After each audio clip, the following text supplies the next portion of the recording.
Masters of Love. Science says lasting relationships comes down to you. Guess it. Kindness and generosity. Every day in June, the most popular wedding month of the year, about 13,000 American couples will say I do, committing to a lifelong relationship that will be full of friendship, joy, and love that will carry them forward to their final days on this earth. Except, of course, it doesn't work out the way for most people. The majority of marriages fail, either ending in divorce and separation, or devolving into bitterness and dysfunction. Of all the people who get married, only 3 in 10 remain in healthy, happy marriages. As psychologist Tita Shiro points out in his book, The Science of Happily Ever After, which was published earlier this year. Social scientists first started studying marriages by observing them in action in the 1970s in response to a crisis. Married couples were divorcing at unprecedented rates. Worried about the impact these divorces would have on the children of the broken marriages, psychologists decided to cast their scientific net on couples, bringing them into the lab to observe them and determine what the ingredients of a healthy, lasting relationship were. Was each unhappy family unhappy in its own way, as Tolstoy claimed, or did the miserable marriages all share something toxic in common? Disaster couples showed signs of being in fight or flight mode in their relationships. Having a conversation sitting next to your spouse was to their bodies like facing off with a saber-toothed tiger. Psychologist John Gottman was one of those researchers. For the past 4 decades, he has studied thousands of couples in a quest to figure out what makes relationships work. I recently had the chance to interview Gottman and his wife Julie, also a psychologist in New York City. Together, the renowned experts on marital stability run the Gottman Institute, which is devoted to helping couples build and maintain loving, healthy relationships based on the scientific studies. John Gottman began gathering his most critical findings in 1986 when he set off the Love Lab with his colleague Robert Levenson at the University of Washington.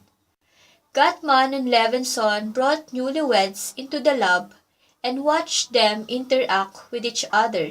With a team of researchers, they hooked the couples up to electrodes and asked the couples to speak about their relationship, like how they met, a major conflict they were facing together, and a positive memory they had. As they spoke, the electrodes measured the subject's blood flow, heart rates, and how much sweat they produce. Then the researchers sent the couples home and followed up with them 6 years later to see if they were still together. From the data they gathered, Gottman separated the couples into 2 major groups, the masters and the disasters. The masters were still happily together after 6 years. The disasters had either broken up or were chronically unhappy in their marriages. When the researchers analyzed the data they gathered on the couples, they saw clear differences between the masters and disasters. The disasters looked calm during the interviews, but their physiology measured by the electrodes told a different story. Their heart rates were quick, their sweat glands were active, and their blood flow was fast. Following thousands of couples longitudinally, Gottman found that the more physiologically active the couples were in the club, the quicker the relationships deteriorated over time. But what does physiology have to do with anything? The problem was that the disaster showed all the signs of arousal, of being in fight or flight mode in their relationships. Having a conversation sitting next to your spouse was to their bodies like facing off with a saber-toothed tiger. Even when they were talking about pleasant or mundane facets of their relationships, they were prepared to attack and be attacked. This sent their heart rate soaring and made them more aggressive toward each other. For example, each member of a couple could be talking about how their days had gone, and a highly aroused husband might say to his wife, "Why don't you start talking about your day? It won't take you very long." The masters, by contrast, showed low physiological arousal. They felt calm and connected together, which translated into warm and affectionate behavior even when they fought. It's not that the masters had, by default, a better physiological makeup than the disasters. It's that masters had created a climate of trust and intimacy that made both of them more emotionally and thus physically comfortable. Gatman wanted to know more about how the masters created that culture of love and intimacy and how the disasters squashed it. In a follow-up study in 1990, he designed a lab on the University of Washington campus to look like a beautiful bed and a breakfast retreat. He invited 130 newlywed couples to spend the day at this retreat and watch them as they did what couples normally do on vacation: cook, clean, listen to music, eat, chat, and hang out. And Gatman made a critical discovery in this study, one that gets at the heart of why some relationships thrive while others sluggish. Throughout the day, partners would make requests for connection, what Gatman calls bids. For example, say that the husband is a bird enthusiast and notices a goldfinch fly across the yard. He might say to his wife, "Look at that beautiful bird outside." He's not just commenting on the bird here. He's requesting a response from his wife, a sign of interest or support, hoping they'll connect, however momentarily, over the bird. The wife now has a choice.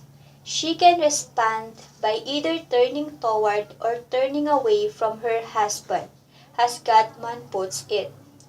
Though the bird bit might seem minor and silly, it can actually reveal a lot about the health of the relationship. The husband thought the bird was important enough to bring it up in conversation, and the question is whether his wife recognizes and respects that. People who turned toward their partners in the study responded by the engaging divider, showing interest and support in the bid. Those who did not, those who turned away, would not respond or respond minimally and continue doing whatever they were doing, like watching TV or reading the paper. Sometimes they would respond with overt hostility, saying something like, "Stop interrupting me, I'm reading." These bidding interactions had profound effects on marital well-being. Couples who had divorced after 6-year follow-up had turned toward bids 33% of the time. Only 3 in 10 of their bids for emotional connection were met with intimacy. The couples who were still together after 6 years had turned toward bids 87% of the time. 9 times of 10, they were meeting their partner's emotional needs. By observing these types of interactions, Gatman can predict with up to 94% certainty whether couples, straight or gay, Rich or poor, childish or not, will be broken up, together and unhappy, or together and happy several years later. Much of it comes down to the spirit couples bring to the relationship. Do they bring kindness and generosity, or contempt, criticism, and hostility? There is a habit of mind that the masters have, Gatman explained in an interview, which is this: they are scanning social environment for the things they can appreciate and say thank you for. They are building this culture of respect and appreciation very purposefully. Disasters are scanning the social environment for partners' mistake. Contempt is the number one factor that tears couples apart. It's not just scanning environment, chimed in Julie Gottman. It's scanning the partner for what the partner is doing right or scanning him for what he's doing wrong and criticizing versus respecting him and expressing appreciation. Contempt, they have found, is the number one factor that tears couples apart. People who are focused on criticizing their partners miss a whopping 50% of positive things their partners are doing, and they see negativity when it's not there. People who give their partner the cold shoulder, deliberately ignoring the partner, or responding minimally, damage the relationship by making their partner feel worthless and invisible, as if they were not there, not valued. And people who treat their partners with contempt and criticize them not only kill the love in the relationship, but they also kill their partner's ability to fight off viruses and cancers. Being mean is the death knell of relationships. Kindness, on the other hand, glues couples together. Research independent from theirs has shown that kindness, along with emotional stability, is the most important predictor of satisfaction and stability in a marriage.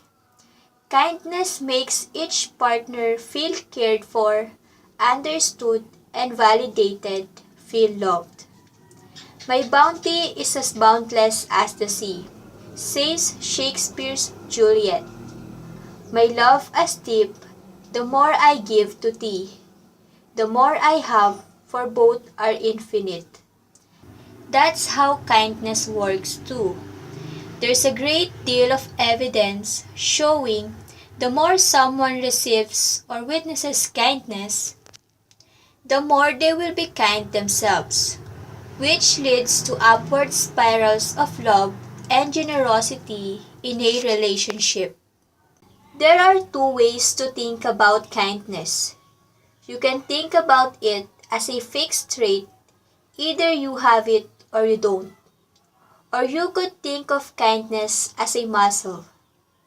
In some people, that muscle is naturally stronger than in others, but it can grow stronger in everyone with exercise. Masters tend to think about kindness as a muscle. They know that they have to exercise it to keep it in shape. They know, in other words, that a good relationship requires sustained hard work. If your partner expresses a need, explained Julie Gottman, and you are tired, stressed, or distracted, then the generous spirit comes in when a partner makes a bid and you still turn toward your partner.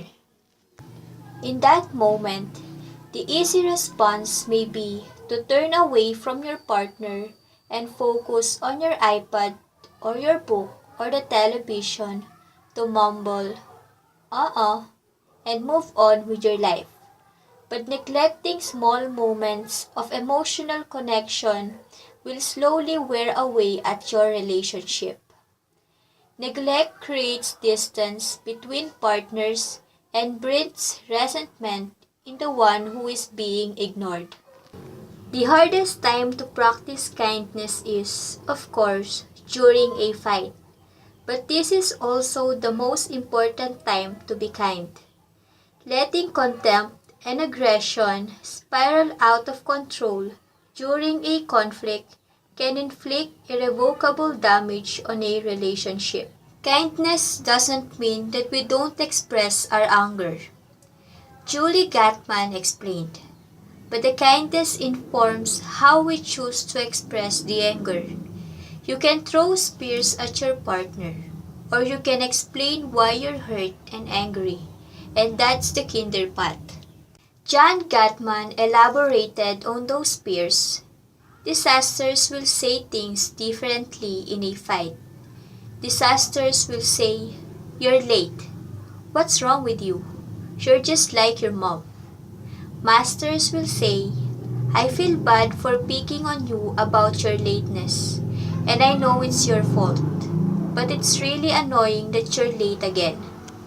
For the hundreds of thousands of couples getting married this month, and for the millions of couples currently together, married or not, the lesson from the research is clear. If you want to have a stable, healthy relationship, exercise kindness early as often. A lot of times, a partner is trying to do the right thing, even it's executed poorly. So appreciate the intent. When people think about practicing kindness, they often think about small acts of generosity, like buying each other little gifts or giving one another back rubs every now and then. Well, those are great examples of generosity. Kindness can also be built into the very backbone of a relationship through the way partners interact with each other on a day-to-day basis, whether or not there are back rubs and chocolates involved. One way to practice kindness is by being generous about your partner's intentions. From the research of the Gatmans, we know that disasters see negativity in their relationship even when it is not there. There are many reasons why relationships fail, but if you look at what drives the deterioration of many relationships, it's often a breakdown of kindness.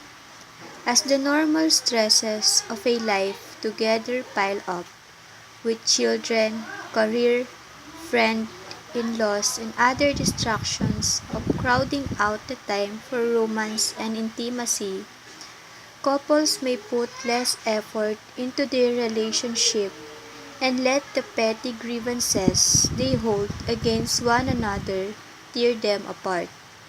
In most marriages, levels of satisfaction drop dramatically within the first few years together. But among couples who not only endure but live happily together for years and years, the spirit of kindness and generosity guides them forward.